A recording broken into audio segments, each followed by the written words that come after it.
एक सेठ जी रोज सत्संग में जाते थे 20 साल से, नियम था सत्संग का। तो 2-3 दिन के लिए कहीं रिश्तेदारी जाना था, तो लड़के से कहा हमारा नियम न टूटे, तुम सत्संग चले जाओ। तो लड़का सत्संग में गया तो सुना कि यदि गाय चर रही हो तो उसे डंडा मार के भगाओ मत, यदि गाय कुछ खा रही हो तो आप उसे पीटिए मत, भगवान उसे कई गुना आपको देंगे, क्योंकि गाय धर्म की माता है, धर्म माता है।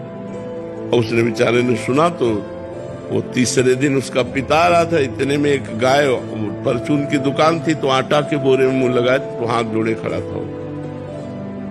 उसने आया और अंधा है, गाय खा रही आटा। बोले सत्संग में कहा था कि गाय यदि खा रही हो तो मारे। बोले 20 साल से सुन रहा हो, तुझे 2 दिन में सत्संग 20 साल से सुन रहा हो, केवल सुनने की बात है, उतारने की थोड़ी है, बाल डंडा।